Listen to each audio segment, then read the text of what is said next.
Hi everyone. So first, please a round of applause for the ThreadCon team. You guys did a really awesome job, gathering speakers from all over and making sure that the room is full today. So it's always a pleasure to see that security communities are growing in other places of the world, especially when it's outside of North America and Europe. And Russia, of course, which is a pretty big hacker scene. That Zero Night last week, I think.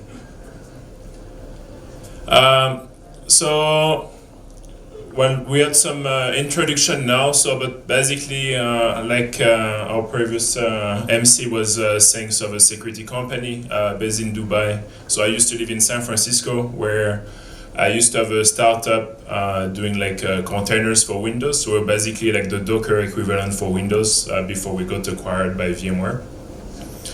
And then I decided to move to UAE just to do more traveling, and then I ended up starting a conference over there.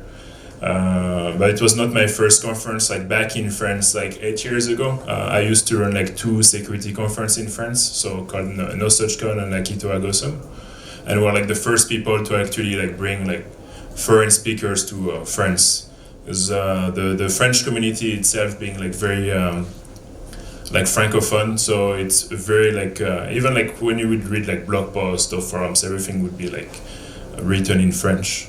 So it was the first time we started to be a bit more international. We had more international speakers, which was pretty well received. And we heard in the opening of the conference, a lot of us, and every time I go in a different country, and us including when we started in France, is you go to Black Hat DevCon, wow, that's amazing. There is all those guys doing those different research on topic that would not necessarily look at. So for instance, in France, we had a pretty strong reverse engineering scene. Mainly because a lot of people in France used to be crackers before focusing on exploit development. So if you look at reverse engineers in France, a lot of them are pretty strong because they come from the cracking scene. But that's unofficial, obviously. And I don't know if you're familiar with the shadow brokers, but when I was covering all their stuff last year, they called me a fun guy. And speaking about the shadow broker, so I'm gonna give a question at the end of the presentation, and if you answer it successfully, you're gonna get a free T-shirt from our conference, which was designed by Mar Williams, who is the designer for all the DevCon artwork. So she kindly accepted to do one artwork for us for the conference this year. So let's discuss a bit about cyber and why it's important to develop communities, and why we need to tackle issues in technology. So one of the first thing about cybersecurity is as we know, it's cross domains. So the cool thing about cybersecurity is it's not only web application development, it's not only mobile, it can be literally anything. I have friends doing research on cars, on software, even on hardware. So there is no limit to the scope of things you can learn. So that's a good thing about it, because even when you think you're senior enough, you realize you're not at all. So there is always more stuff to learn. And one of the big problems usually with security, and I'm sure you're well aware of it, is to be heard and to be taken seriously, especially if you are a security researcher, and if technology or security is not important in your company or wherever you're working. So I've seen a lot of people laughing, so I'm sure you recognize where that picture is from. To be honest, it could have been Vietnam. They have the same thing, with all the wires and the routers plugged all over. But funny enough, one of the issues with the Central Bank of Bangladesh was due to a router that was accessible from outside. So it was kind of funny to walk around at night and to see the routers, the cables over there. Actually, I'm even surprised it works, but in itself, it's an art, like to make such thing working. So here is an open question, and that's something like you're gonna. It's a question that you're gonna think a lot too during your career. Is if you're a researcher, so like I was saying before, it's very important to find a way to be taken seriously and to be heard. So raising awareness is obviously one of them, because sometimes you may have the most awesome research, but no one is gonna care about it. And that's basically why a lot of like security researchers or companies ended up like registering domain names, creating a logo and a fact section for like vulnerabilities they had found. If you would do that in early like 2000 or in the 90s, like people would be like shouting at you and be like, "What are you doing?" They would be like, "That's total nonsense." Now that's something which became like more normalized, and because like a lot of hackers now are playing the game of like giving the answers to what people want. But if you're a new community, like the first things you want to focus on is, and even if you're like a well-established community, that's why there are like so many conferences now all over. And if you look compared to like 10 years or even like 20 years, like the amount of security conferences now is like really big. And it's not rare to see like security conferences like conflicting on with each other. So the open question that you frequently gonna ask yourself is, what's the best way to communicate with other hackers, preferably like people who are like better than you, and if you're better than the other people, like you always gonna want to give back to the community and be able to mentor like newcomers.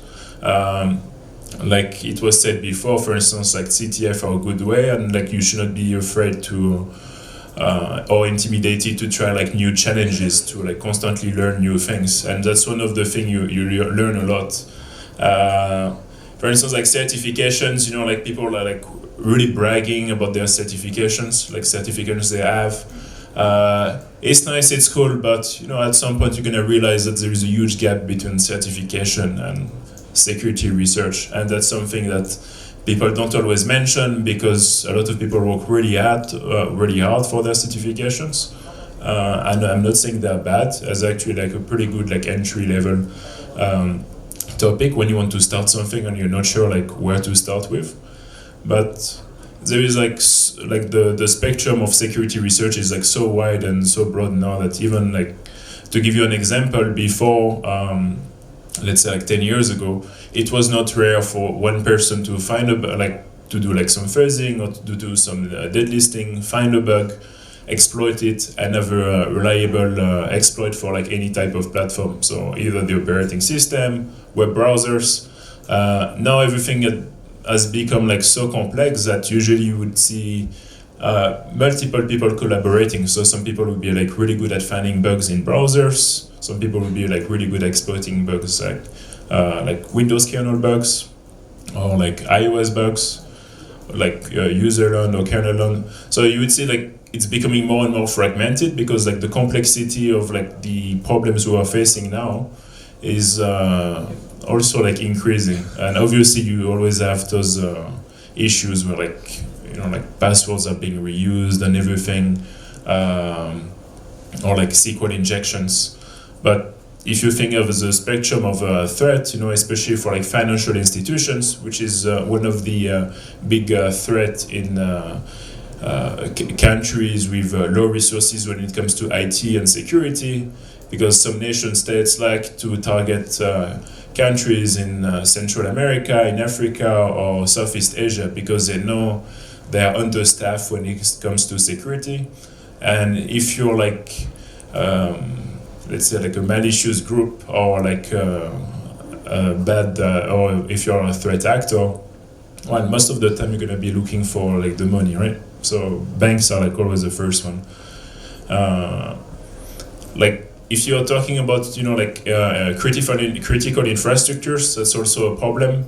But what we see usually is, unless there is some political involvement, people would always like target where the money is. So and when it comes to banking, malwares are a big problem. So like web vulnerabilities are a good thing, but malwares are also like an actual like problem.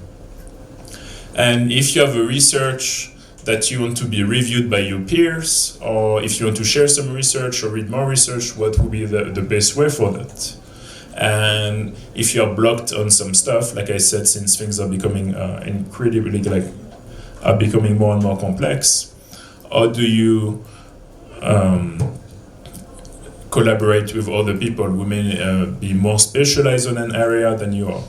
So the good thing is a lot of things has happened over the past 30 years. So I was checking that on Wikipedia like a few nights ago. I was like, I was wondering what was like the first like hacker conference, because in my mind it was always like more like basically like DEF CON. So they had some events in the 80s. CCC itself was like founded before that anyway. So I don't know if you're familiar with CCC.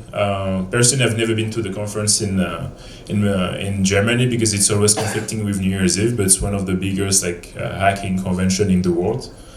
And but they've done like a lot, especially in Europe, when it comes to like privacy or even like security research. Because even not that long ago, when foundations like EFF, I think EFF is like 20 years old now. So before they started to work with researchers, if you were a researcher before, it was very complicated to share your research like safely. You know, you would always be afraid to be sued by a company.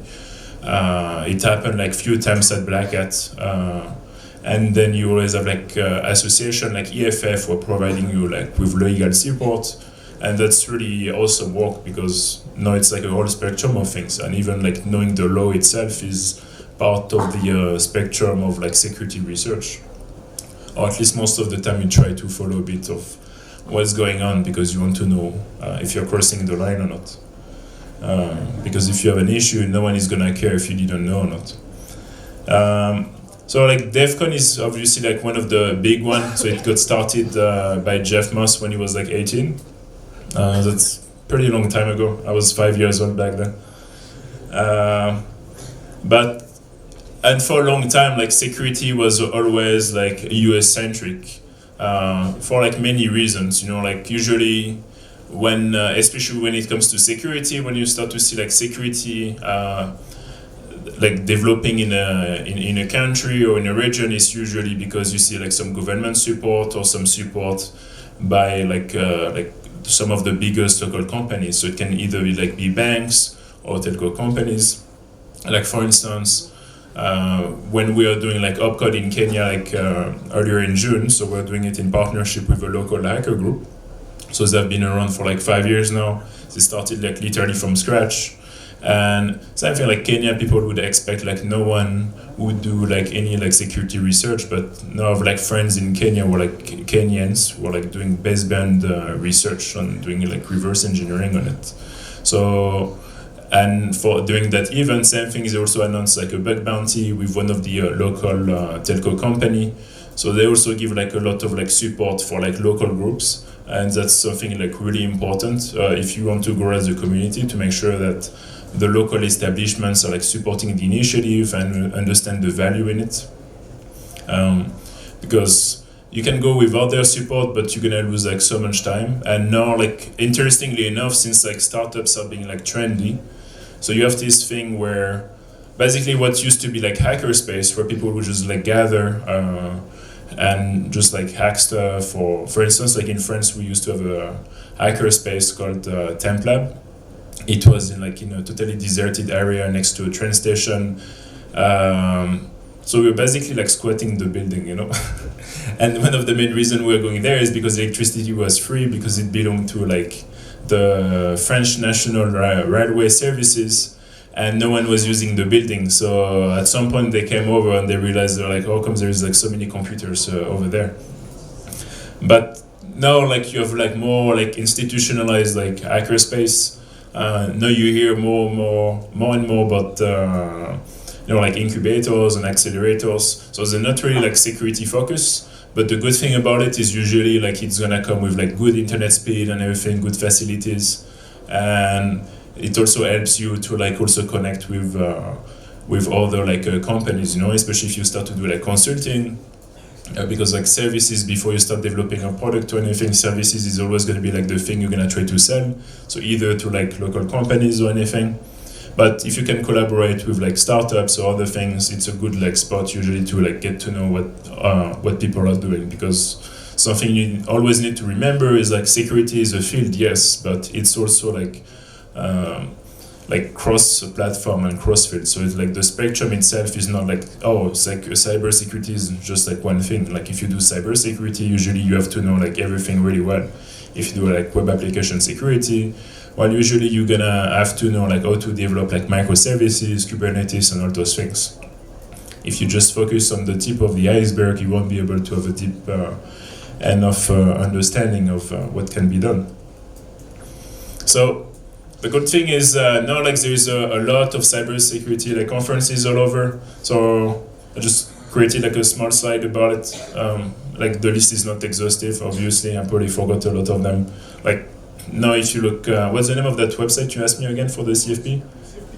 CFP time. Like if you go on CFP time, like you just see like the number of conferences is like crazy. I think sometimes like you just see the conflicts all the time. There's probably like hundreds every year, and then you have like stuff like B-sides like started. So literally like everyone can start like their B-sides, and you have like B-sides, like even like B-sides Lagos in Nigeria. So that's a good thing, and there is like many things to learn from like what had been built already. Like had been said before, like usually it takes time to be able to do a conference, and like you can see that you guys have been doing like really well over the past years, because especially like when you do like the first hacker conference in a country, usually it's a lot of stress because you don't know if you're gonna meet like other hackers, or if people are as interested, or if people are gonna like try to demonize you, like, and even like because I remember when we started like Akito Ergosum in Paris, it was like I think like 2010 if I remember correctly, and yeah, even back then, you know, like in Europe, being in France, like so many people were like, oh no, we don't want to sponsor the event, it's a hacker conference. You're like, yeah, so what, you know, like you know, like because of people like using the ethical hacker word, you know, like people just assume that those are bad hackers, you know, they don't understand that it's a skill set more than anything else. And but also one of the interesting things that had been like noticeable over the past like 10 plus years is we started to see more and more like corporate like security conferences, because initially if you start a security conference, it will just be done by, you know, like your friends. You're like, okay, like it would be great to be able to present your research, but also to bring like people from abroad to learn more about like specific things. And you know, like every time, you know, when we do an event, we always want to be like on the map, you know, to be acknowledged by the security research community, like from everywhere. But when Microsoft like started like Blue Hat, for instance, so it was like purely designed for like Microsoft employees. So it would bring some of the like researchers like doing research on Microsoft products. So that was one of the first thing, and it got a lot of critics because people were like using, I don't know, like Metasploit on stage, and employees would freak out, you know, they'd be like, oh man, like why is he doing that, you know, that's illegal, you know, like the mindset has changed a lot, which is a good thing like now, because people have a better understanding that like if you just demonize one guy on stage, you know, when the guy is like speaking because he's actually like showing something, well, you should not point the finger to, you should be glad for that person to show something, because it could have been a bad actor and you could have lost like 50 million, you know. So now like Microsoft has understood that pretty well. Like they like claim that they spend like 1 billion a year in cybersecurity. Intel used to have their own conference, something, a private one. And then you also have like other like security companies like Kaspersky or CrowdStrike also doing their own conferences. And something like Tencent, I don't know if you know Tencent, or Chinese, like pretty big, massive, gigantic company. They also have their own like security event, which is like invite only. I think they like go up to like 100, 150 people, and that's it, you know. And you know, like along the time you always have like a lot of like private events, also like organized even by the community. Like FX in Germany used to have like his own invite only like conference, PH Neutral. That was also a pretty good one because you would know that not only the speakers but the attendees also would be really good, and something you want to do is to make sure that the quality of attendees is also like pretty good, because you get good questions, and if you're a speaker you get like really good feedback. It's pretty awesome in general. So to go back to like the initial open questions, like what's like the best way to share research and to collaborate with people. So we have seen like different formats happening over the past like 30 years.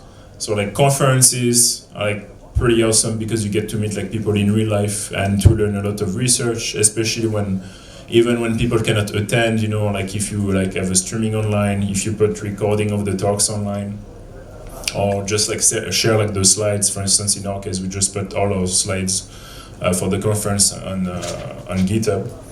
Hackerspace also pretty good because obviously a conference usually is a once a year event, and you want to be able to make sure that like the community is still active during the year. Online forums. So personally, like when I started like 15 years ago, when I was still a teenager, I used to go a lot on online forums and IRC. They were like the top ones. No, I don't know. Like people still use IRC, but not as much. Like Slack replaced it, and like anonymity was a really big deal back then. Like no one cares. You just put like your full name everywhere.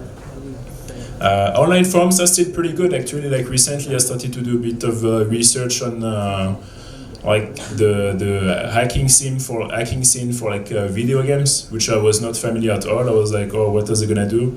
They have actually some pretty legit techniques that they are sharing on it, like the Capcom driver that they used to, like the Capcom techniques that they used to have to like load like unsigned drivers and all those things that come from the hacking community with like the game hacking community, even for like DLL injection to have like some like undetected method to inject like a DLL in a process by mapping it in kernel space. So they have some pretty legit stuff and more advanced than what you would see like usually with malwares. Because like malware analysis is kind of like, it's not like the fun, like the best thing you can do when you do reverse engineering. Usually it's very basic.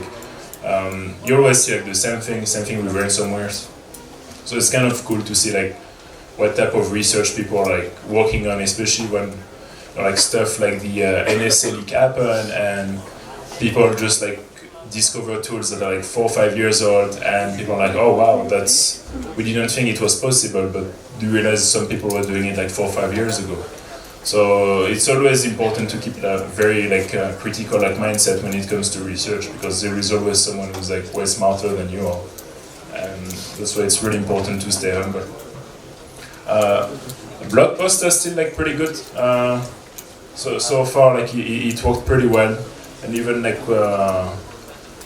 e-sign, so people don't do it anymore. I guess you still have POC or GTFO, which is like I guess still an e-sign. But yeah, for a while you had like those like crazy like e-sign like ZFO where like you would see a lot of like security people getting pwned, as they would explain how they got pwned, and they would like start to like leak like their emails and everything. So ZFO made a lot of noise, but that was back when things were not as civil between different hacker groups. So, like the impact of the security community. So obviously you have the social impact. Because you get to meet people, you get to learn about what they're working on, and you have to keep a very open mind to know what you're gonna focus your research on like next time. For instance, I think it was last year, when I spoke at DEF CON, I was talking about the decompiler for smart contracts, and the only reason I started it is because people kept talking about blockchain, and I started to get really annoyed at it. I was like, okay, like what's a smart contract? And then I started to look at it. I was like, okay, that's actually like a virtual machine. It's just not like some like JavaScript code, you know, like, because if you write a smart contract, it's written in Solidity, which is close to like JavaScript. And like few weeks later, I ended up working on a disassembler. The disassembler became like a debugger, and that debugger became a decompiler for smart contracts. And then I started to do like tainted analysis to make sure if I can follow like the flow in the program to find like vulnerabilities. So, and that ended up being a DEF CON like talk, you know, but I had no reason whatsoever to look at blockchain, and literally I gave that presentation, open sourced the code, and didn't look at blockchain like since then. Maybe like a few months after to kind of see what's going on, and I read it from time to time, but that's pretty much it, you know. So it's always important to get out of your like comfort zone to know like what's going to be your next researcher, because you can do like XSS for like the next 20 years of your life, but you may also want to like vary like the type of things you do at some point to make sure you still keep your interest like really high and you keep learning. Industry impact, obviously, like you learn like so much, and when you can like especially like start to communicate with like the product security teams, so which is something pretty good with like bug bounties, you know, because you get to like talk directly with the product teams. In some cases it's still like pretty hard to have a bug and to report it and to just get like an actual answer. And even now, like I think it was like the USPS vulnerability, like someone was writing about it today, it was affecting like 60 million users. It took them 1 year to fix the vulnerability, so you can assume that a lot of the time like the communication channels are like really slow. And that also always had been a problem, that will always be a problem. That's why, you know, like the stronger the community is, you know, like in your field or in your country, the better like communication channels you're gonna have with researchers or like companies.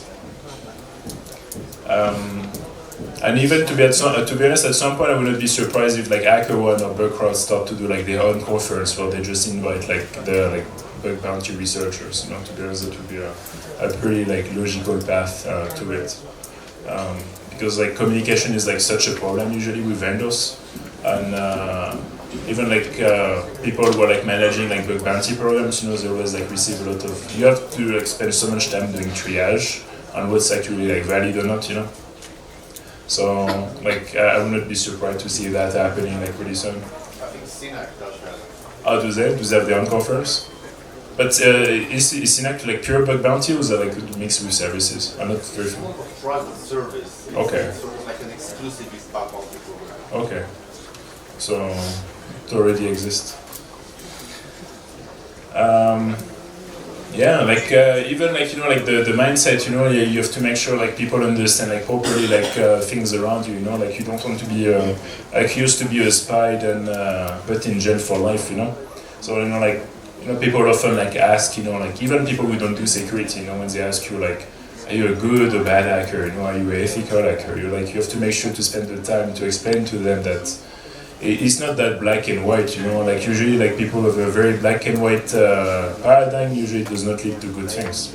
So you have to make sure you explain that to people, because, you know, like those mindset get spread, and then, you know, it clashes back usually. So you have to make sure people understand that it's not like a position, it's mainly like a skill set first. You know, if you're a hacker, it's because of like your skill set, you know, not because you have a certification or then you're like an ethical hacker. So that's not really how it works, you know. So you have to make sure like people around you, especially people who are not in security, understand that, because then like it creates a lot of like misunderstanding like in the long term, and then that's how you end up having to like create like websites when you have a really good bug with like a domain name, a logo, and frequently ask a question for like all the journalists, where basically you don't even ask to answer people's questions, you just give them like all your questions and answers, and you're like, okay, like, just like do something with it.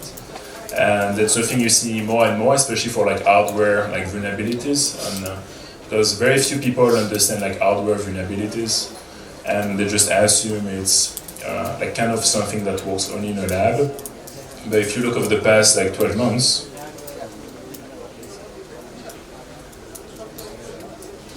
that's something that became increasingly common. Like, to be honest, I cannot even count like the amount of like critical vulnerabilities like related to like hardware that had been like publicized and published over the past 12 months. But if you look at the non-publicized ones, there is even more, especially like when it comes to like firmware. Because if you look at firmware code, basically like especially for like medical device and everything, like a security researcher like called Barnaby Jack, who used to do the ATM jackpotting at Black Hat, was like actually came over like on stage with an ATM and was showing like builds like coming out of the ATM. That was basically his proof of concept for like the conference. So that was pretty cool. It was one of the first presentation that was done where you would see like a researcher actually like hacking something like like live with an actual device. And then after he did like some research on like pacemakers and insulin pumps, but a lot of like those embedded device, like the IoT type of thing.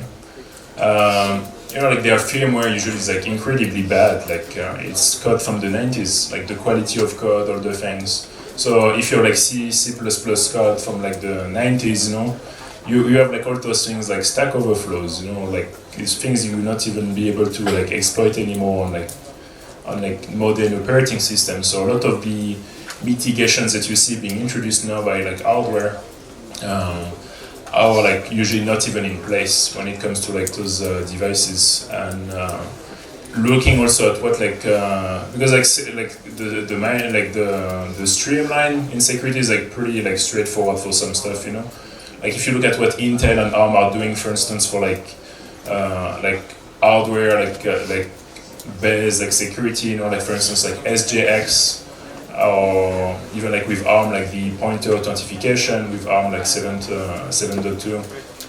I mean, you kind of guess what people are gonna talk about like at Black Hat or like DevCon like in 1 or 2 years. Like SJX, a lot of researchers who are like actually reading the spec, like Intel, and every time there's something new, people knew that okay, that would become like something trendy, and with it like came like side channel attacks, and now it's like the new trend. We're gonna hear about like more like side channel attacks, probably at Black Hat too. Just like this year, because I'm also in the review board of Black Hat. We got like more than 1,000 submissions, So you kind of see, which is also one of the things I like about being in the review board of Black Hat, is like you kind of see what people are like talking about and the type of research people are like focusing on, so it gives you like a good insight. But also you also need to be able to like kind of like foresee what people are gonna like publish. That's also something you have to do, that you do also as a conference organizer, because you want to make sure people talk about relevant things. So you have to like kind of guess, okay, what's gonna be like trendy, like I don't know, like in like 9-12 months, like for instance now, like let's say like few months back, like 5 months ago, like Intel talked about a new feature called AMS, so Advanced Memory Scanning, where you can use like basically a CPU feature to do like searches in process memory in a much faster way. Like I would not be surprised to see like people talking about it and see like, oh, we can abuse it to like search for like easy memory faster, like all things like that. So if just like keeping track of what vendors are doing, is a pretty good thing, because it helps you to cut like through all the noise. I mean, especially Microsoft is doing a pretty good job at like publishing like more and more like detailed articles every time they like release something like a new features. Like I don't know if you follow Dave Weston on Twitter, he posts like some really good stuff. And then you have companies like Apple, who are like not as open about what they do, because it's, if you say you do security, people are gonna assume you're insecure, so you just don't talk about it. You have a different approach to it.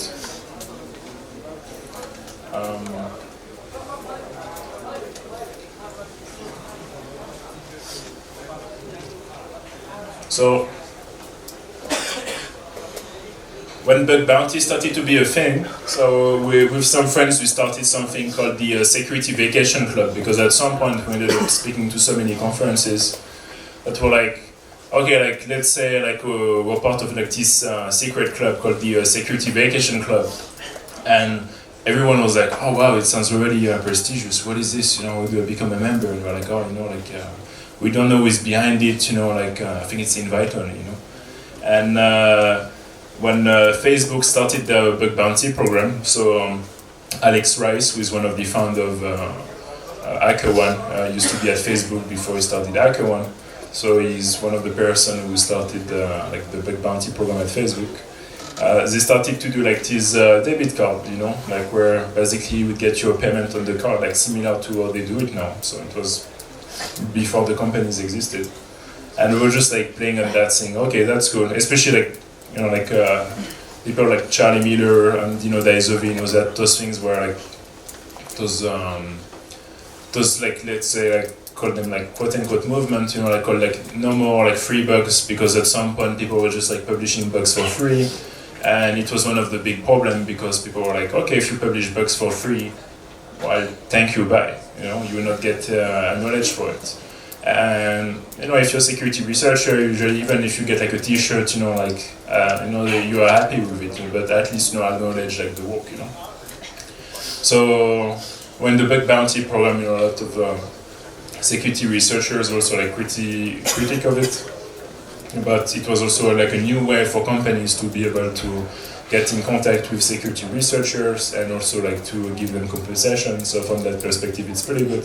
So like with this thing where like even Charlie talked about in an old article, I think it was 2012, like was saying, oh, like but the SVC card is like more prestigious, and people are like, oh, what is this? You know, is it like a secret bug bounty program? So now for, like, if you have questions, you can ask them, but before I'm gonna ask my question to give away like the T-shirt. So what was the name of the utility from the NSA that got released before? That was this is like I don't know. You know, I'm curious. I want to know the answer. Eternal Blue and Double Pulsar. No. That would have been too easy. That was used to bypass authentication in Oracle database.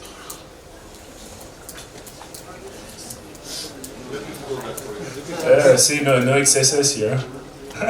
So it was a utility that was basically like designed to patch like the authentication routine inside the Oracle process. So, and the reason they add this is because if you have a Swift server, so most of financial institutions, and it was leaked in the files where they were explaining how they attacked the Swift Service Bureau, so which is also interesting because before that I had no idea that the Swift Service Bureau was an actual thing. So basically it's like the cloud for like financial institutions if they don't want to maintain their own Swift surveillance. But a lot of the data is like stored on the Oracle database, but before you have access to it, you need to be authenticated. So after like Eternal Blue and Double Pulsar, once you have like control code execution on the machine, so they were using this utility called Pass-Freely. So I wrote a blog post about it, where basically for like I think like 70 different versions of Oracle, like they would just patch I think 3 functions. Like literally, like they would just change like a jump, like a GZ into like a GNZ, and that's it. Like you would just be able to connect to the database, and you would be authenticated as admin without any problem. So that was like supported for like most of.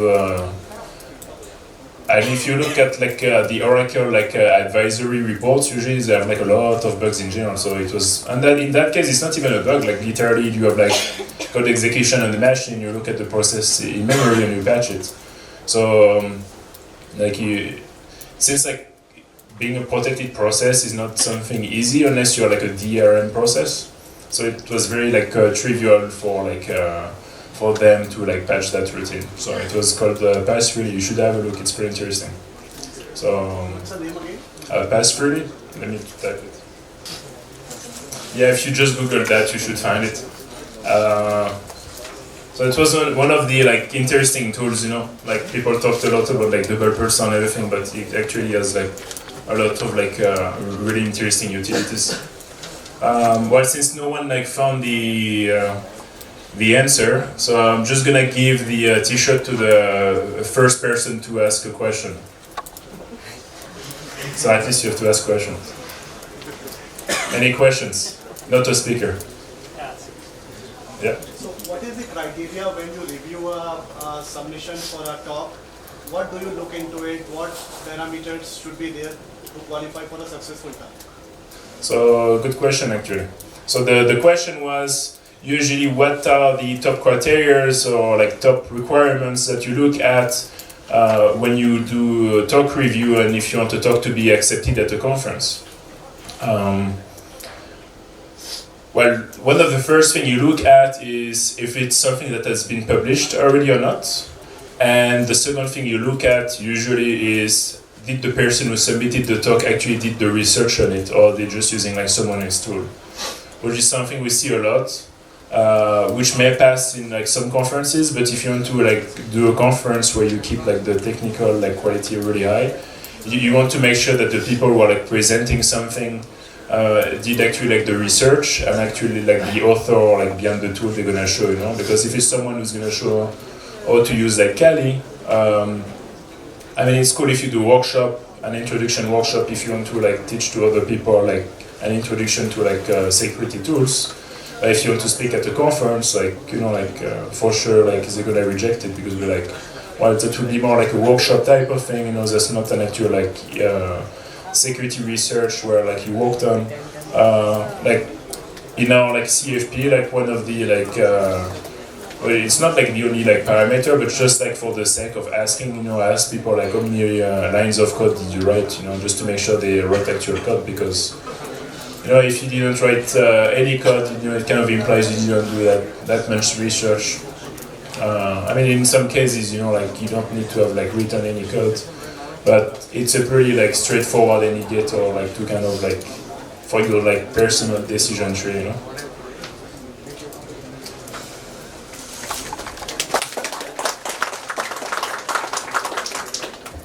Any more questions? Okay, yeah. Smart contract is decompiler. Yeah. Open source, have you shared it?